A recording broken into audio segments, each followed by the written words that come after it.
Muito boa tarde. Eu gostaria de começar por agradecer ao Florestas.pt a oportunidade que me deu de falar um bocadinho hoje sobre celulose e falar das aplicações mais tradicionais e daquelas que são as aplicações mais emergentes. Portanto, aquilo que vai para além daquilo que nós tipicamente conhecemos, que é a aplicação no papel ou no cartão. Eu vou seguir aqui uma abordagem, digamos assim, na apresentação, que passa por explicar um bocadinho as aplicações convencionais da celulose e depois falar de algumas outras aplicações que estão neste momento a ser desenvolvidas tanto a nível laboratorial, a nível académico, mas também no âmbito da participação do laboratório colaborativo Alma Science, algumas outras aplicações que estão a ser trabalhadas com parceiros industriais e, portanto, que são algumas utilizações da celulose que já estão mais próximas de eventualmente se tornarem produtos e de estarem, digamos assim, disponíveis para todos nós. Essas aplicações emergentes que eu irei falar irão focar-se na parte dos compósitos, na parte das aplicações na área da medicina, na área da eletrónica e depois terminarei com uma pequena abordagem em outras aplicações da celulose na área da energia. Bem, vamos começar por fazer aqui uma pequena abordagem à celulose. É o biopolímero mais abundante do nosso planeta e, portanto, está connosco, digamos assim, desde o início da nossa existência. Pode não ser do conhecimento de todos, mas a celulose pode ser obtida a partir de diferentes fontes. A mais comum é a partir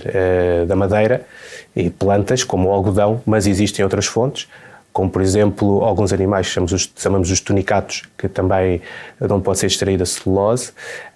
fungos e até bactérias que produzem, e eu irei falar isso um bocadinho mais à frente, que produzem também fibras de celulose com propriedades muito interessantes. Portanto, está aqui representado basicamente quais são as fontes de onde nós podemos extrair celulose. Dependendo da fonte, podemos ter características diferentes nas fibras que são obtidas. Passa pela sua dimensão, pela sua pureza, e isso também afeta um bocadinho as propriedades mecânicas e depois, obviamente, as aplicações em que nós podemos utilizar essas mesmas fibras. Como eu disse, tipicamente a celulose é obtida a partir das plantas, nomeadamente da madeira, e a celulose é extraída das paredes celular da madeira. E, portanto, temos aqui uma representação de como digamos assim, obtida essas fibras. Temos aqui a representação de diferentes fontes vegetais, fibras vegetais. Temos ali a representação das paredes celulares e temos depois uma representação daquilo que são as fibras de celulose que vêm, digamos assim, com outros dois polímeros, eu já falarei sobre eles, que é a adenina e a hemicelulose. O que é interessante referir é que apenas em 1838, digamos assim, a molécula da celulose foi descrita por o químico francês Anselme Payen, e está aqui representada neste slide essa mesma molécula. E eu, obviamente, não querendo dar aqui grandes detalhes sobre a componente química da celulose,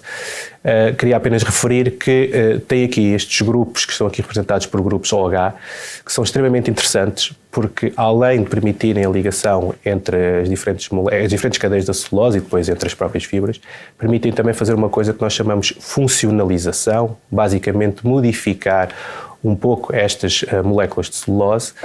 e conferir-lhe depois umas propriedades específicas em função das aplicações que nós pretendemos para essas mesmas moléculas e fibras, consequentemente. Eu há pouco disse que quando extraídas das paredes celulares das plantas, a celulose vem, digamos assim, juntamente com outros dois polímeros, que é a adenina e a hemicelulose. Para a aplicação em papel, tipicamente reduz ou tenta separar estes dois polímeros, e uma das áreas que hoje em dia também tem sido investigada é tentar encontrar outras aplicações também onde se possam utilizar estes dois polímeros, que no fundo são subproduto da obtenção de fibras de celulose, que depois vão ser utilizadas no fabrico de papel. No caso da adenina existem já algumas aplicações interessantes, nomeadamente na sua conversão depois em carbono. Mas o que eu queria focar aqui é que nós podemos processar essas fibras que são obtidas a partir das paredes celulares da madeira, por exemplo, e fazer o que nós chamamos o downsizing dessas fibras, portanto, ir desagregando e transformá-las em fibras mais pequenas, que nós tipicamente chamamos de macrofibras, microfibras, nanofibras, podendo chegar mesmo àquilo que nós chamamos nanocristais de celulose, que é em pegar nessas nanofibras e basicamente ver-nos livres de uma parte dessas fibras que é amorfa, portanto, onde as cadeias de celulose estão desorganizadas, e ficar só com a parte das fibras onde as cadeias de celulose estão perfeitamente organizadas e, portanto, uma zona que nós chamamos de cristais. Eu não irei focar nas aplicações desses nanocristais de celulose, embora hoje em dia também haja aplicações interessantes, porque eles têm uma propriedade muito engraçada, que é o facto de se auto-organizarem quando estão em suspensão, o que permite ter até aquilo que nós chamamos filmes ou membranas feitos desses nanocristais com cores estruturais, um bocadinho à semelhança do que acontece em alguns insetos que apresentam cores que não são necessariamente provenientes de pigmentos, mas sim da maneira como as estruturas das suas cascas ou das suas asas são à nanoscala. Mas, como eu disse, vamos começar por focar aqui um bocadinho nas aplicações tradicionais das fibras de celulose, e eu trouxe para aqui, obviamente, a principal, que é o papel. Em termos de volume, continua a ser, digamos assim, a principal aplicação da celulose. Temos já desde há muitos séculos, portanto, desde os 2500 a.C., já o contacto com o fabrico de substratos para escrita feitos à base de fibras, que é o caso do papiro. Portanto, tem aqui um exemplo de uma imagem onde são extraídas essas fibras a partir do caule, que são utilizados, por exemplo, os antigos egípcios para fazer substratos de escrita, e tem do lado direito, digamos assim, uma máquina de produção de papel moderna, portanto, onde são feitas estas bobinas gigantescas, como é o caso, por exemplo, das fábricas da Navigator. E, como eu disse há pouco, portanto, a aplicação da celulose em volume continua a ser maioritariamente para o fabrico de papel ou cartão, que depois pode ser utilizado para as mais diferentes aplicações que eu já irei mais à frente detalhar. Portanto, o mercado global do papel é um mercado gigantesco, portanto, ronda os 350 mil milhões de euros, e as aplicações em embalagem, digamos assim, começam a dominar o mercado, como está aqui representado neste gráfico de tart ou pie, como se diz em inglês, onde vemos que a maior aplicação realmente do papel é já no papel para embalagem, tendo a impressão escrita, vamos olhando aqui para o gráfico, cerca de um quarto a um terço, um quarto a 2/5 da representação deste gráfico, e tanto tudo o resto para as outras aplicações, tendo aqui uma aplicação que também é muito relevante, que é as aplicações sanitárias, e também conhecido por tissue paper, que tem a ver com a aplicação para papéis, como papel higiênico, papel de cozinha, lenços descartáveis, portanto, aplicações nessa área. Depois temos a impressão de jornais e revista e outras aplicações onde se possa ser utilizado o papel. Uma, por exemplo, é no fabrico de mobiliário, portas que hoje em dia são laminados com estruturas internas feitas à base de favos de cartão. Uma outra aplicação prende-se com o mercado das fibras têxteis e, portanto, é também uma aplicação milenar, porque todos nós sabemos que já existem peças de vestuário feitas de algodão desde há muitos anos. Obviamente, desde há muitos séculos, está aqui representado, indicado que desde há mais de 6.000 anos, digamos assim, por civilizações antigas como os Incas. O algodão é também uma fonte de celulose, portanto as fibras de celulose aqui estão basicamente disponíveis logo a partir ali da planta do algodão. Tem a vantagem de ser mais puro,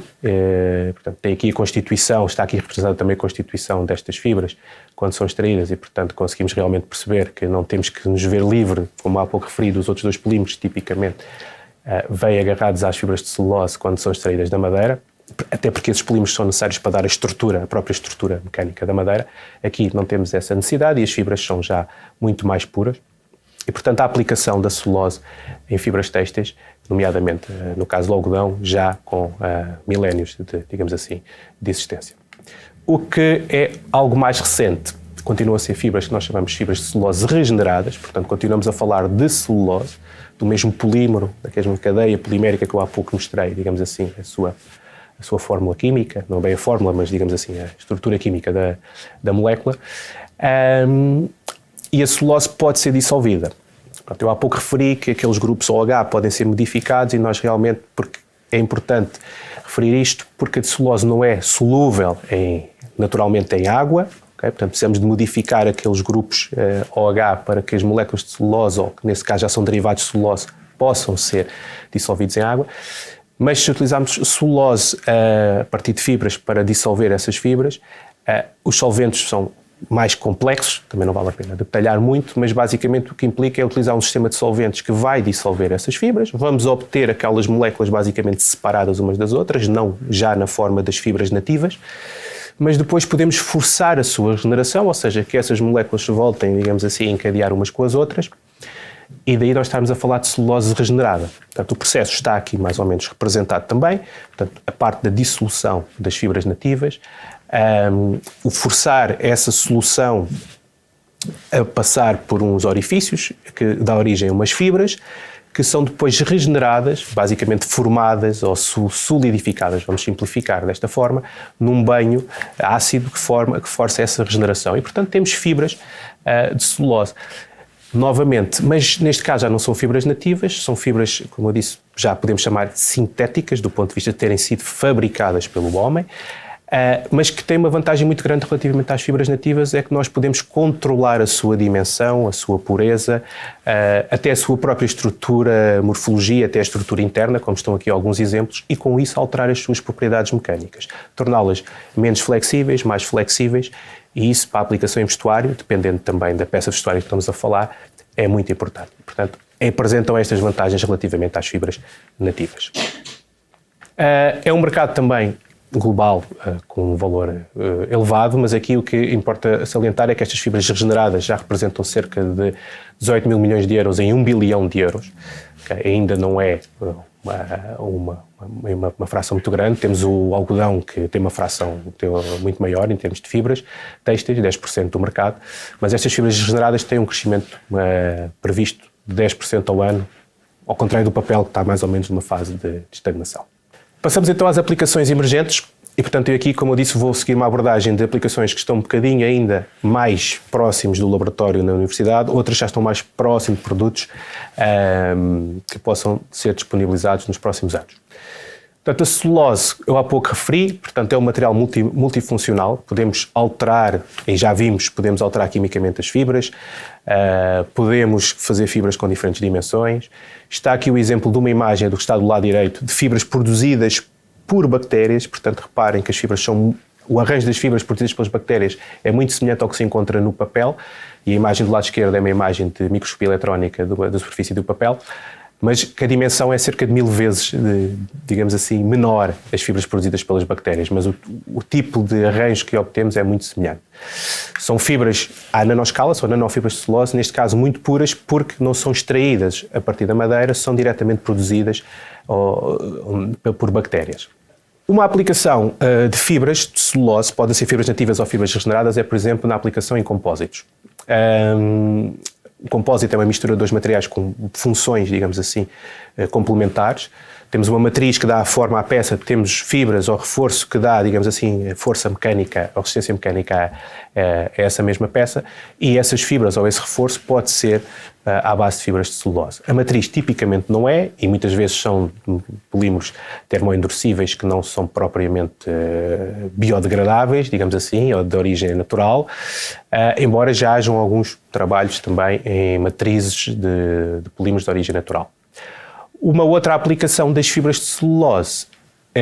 e as fibras regeneradas que há pouco falei, é carbonizá-las e fazer fibras de carbono. E todos nós conhecemos, ou já ouvimos falar dos compósitos à base de fibras de carbono, e portanto as fibras de carbono podem ser obtidas a partir da carbonização da celulose. Tipicamente são obtidas a partir de carbonização de fibras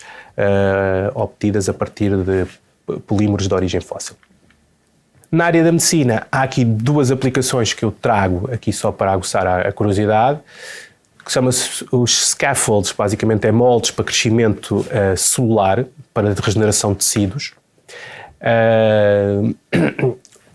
Pode-se utilizar também para aplicações em regeneração após queimaduras e, portanto, aquela celulose que eu há pouco falei, a celulose de origem bacteriana, que tem aquela estrutura, digamos assim, tipo esparguete, mas muito fechada,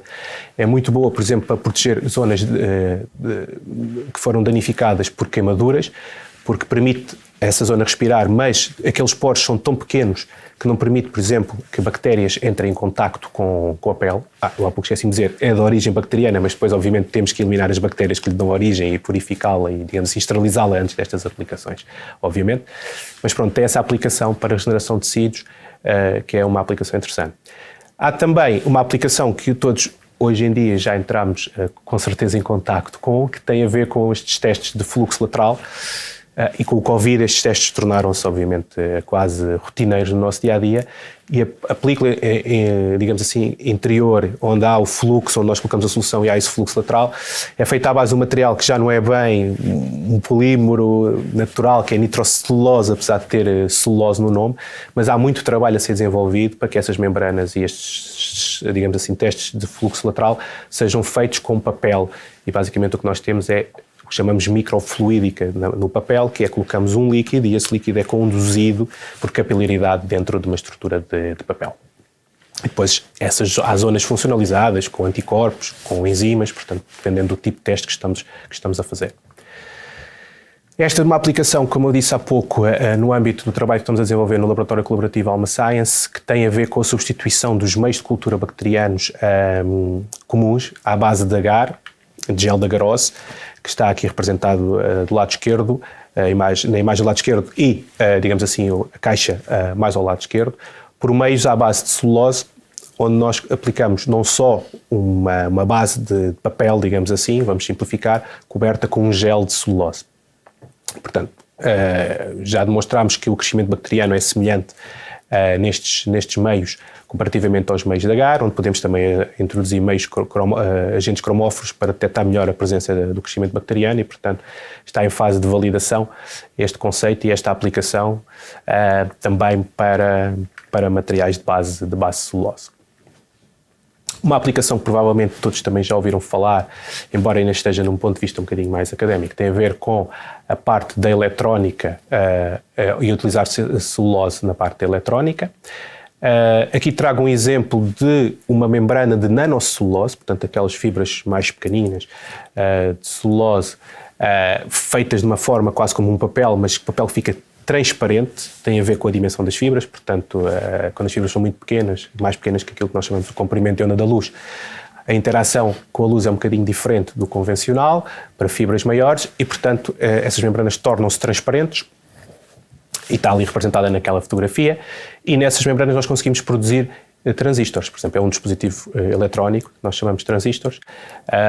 que serve para processar informação. Estas membranas não são utilizadas só como substrato, mas também podem ser utilizadas como um componente do próprio dispositivo. Portanto, aqui nós chamamos o dielétrico do dispositivo, e está aqui nesta representação também, neste esquema também do lado direito, a membrana ali no meio do dispositivo, portanto a fazer parte do próprio dispositivo, tirando partido das propriedades dielétricas da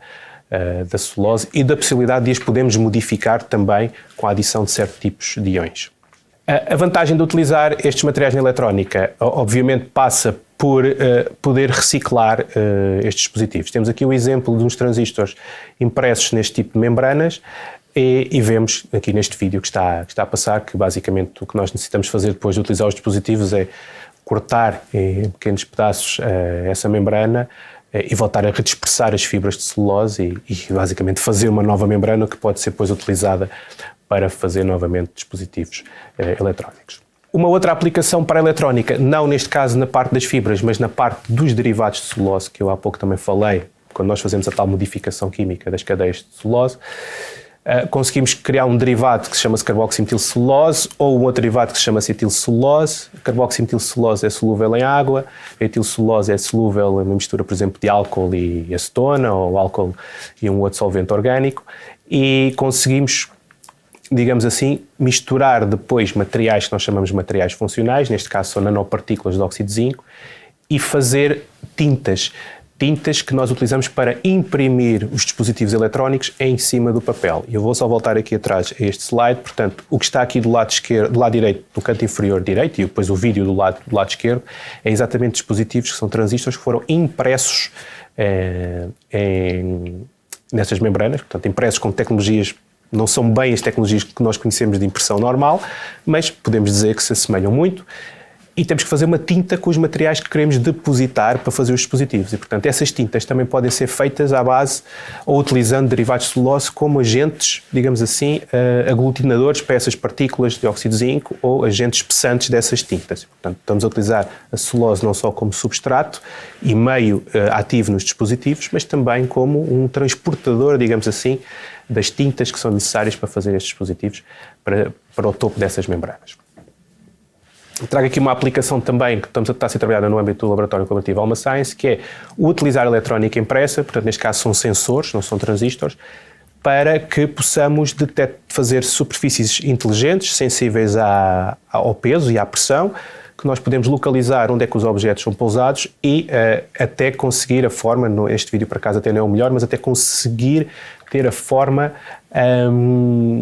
desse mesmo objeto e a distribuição do peso. Portanto, a imagem de cima, eu peço desculpa, a imagem de cima é a representação da detecção de um objeto numa determinada zona daquela superfície. A imagem em baixo já é um sistema mais avançado, digamos assim, já uma versão mais avançada, que dentro de uma caixa fechada nós conseguimos saber a distribuição do peso dos objetos que estão dentro dessa caixa, que está ali representado naquele quadrado do lado, depois mais ao lado direito, saber que há ali mais peso na zona central e na zona mais, digamos assim, do canto inferior esquerdo, e que a caixa não tem nada na parte de cima ou no canto inferior direito. Aplicações na área de energia, e com estes dois slides aqui na área de energia eu vou terminar, tem a ver na aplicação, por exemplo, em baterias. O papel já era utilizado para fazer uma coisa que nós chamamos de separador em condensadores, que basicamente, condensadores eletrolíticos, são aqueles condensadores, digamos assim, cilíndricos, que nós quando abrimos os computadores, as televisões mais antigas, ainda encontramos alguns, basicamente manter separados os dois elétrodos dos condensadores. Hoje em dia há também, digamos assim, o interesse de utilizar separadores de celulose em baterias. Portanto, todos nós já ouvimos falar, digamos assim, da necessidade de ter baterias com os veículos elétricos e, portanto, a dificuldade que é em ter algumas matérias-primas que são críticas e, obviamente, uma das vertentes da sustentabilidade das baterias é também utilizar materiais que sejam abundantes. Portanto, essa camada, que é o separador que está ali no meio das baterias e que mantém esses dois elétrodos separados para que eles não entrem em curto-circuito e, portanto, não estraguem basicamente a bateria, são hoje em dia feitos de materiais de origem fóssil, tipicamente separadores de polipropileno, são modificados, tem aqui estas duas fotografias por baixo daquela indicação separadores PP, em que vemos que é uma estrutura multicamada, que tem a porosidade controlada, portanto são feitas a partir de polímeros de origem fóssil, com alguns tipos de processos em que é fácil depois controlar bem esta porosidade e como é que ela está distribuída. Se nós pegarmos em fibras de celulose e tentarmos replicar, não é tão fácil, mas está aqui o exemplo de separadores à base de celulose, onde se tenta fazer basicamente, ou replicar esse tipo de estrutura que é conseguida nos separadores de polímeros de origem fóssil, para controlar a tal porosidade e a tal distribuição desses poros, porque isso depois vai determinar a facilidade com que é que os íons se movimentam de um lado para o outro da bateria, mas também as propriedades mecânicas destes separadores, porque as baterias estão sujeitas a stress térmico e a próprio stress mecânico durante os processos de carga e descarga, e, portanto, estas membranas de celulose têm que ter essas propriedades mecânicas e, obviamente, de estabilidade química semelhante àquilo que é obtido com os separadores de polímeros de origem fóssil. Mas também para frisar que é uma área muito relevante e, obviamente, sendo um polímero de origem natural e biodegradável, portanto, o facto de incorporarmos este tipo de materiais em baterias é, obviamente, algo que tem muito, muito interesse. E deixo aqui mais uma aplicação, neste caso um bocadinho mais ainda no âmbito académico, que é, lá está, a tal modificação das fibras de celulose com aquele mecanismo que eu chamo de funcionalização. Aqui, neste caso, nós cobrimos ou funcionalizamos localmente essas fibras com um polímero condutor e criamos aqui uma estrutura que nós chamamos de conversão de energia, que basicamente converte energia mecânica em energia elétrica. Portanto, isto é papel impregnado, depois tem dois contactos, digamos assim, um de cobre e um de prata, impressa, e depois transforma a energia mecânica em energia elétrica. Portanto, temos aqui o vídeo. Isto são vários LEDs a acender e estão simplesmente a ser acesos ou alimentados pela energia mecânica que está a ser aplicada neste cartão, digamos assim, gerador de energia, convertendo a energia mecânica em energia elétrica. Era isto que eu tinha para vos transmitir relativamente às aplicações convencionais e algumas aplicações emergentes. Espero que tenham ficado curiosos relativamente àquilo que se pode fazer com a celulose e, digamos assim, abrir aqui um bocadinho mais as mentes para olhar para este material um bocadinho fora das aplicações convencionais. Muito obrigado mais uma vez pela oportunidade que me foi concedida e agradecer a todos.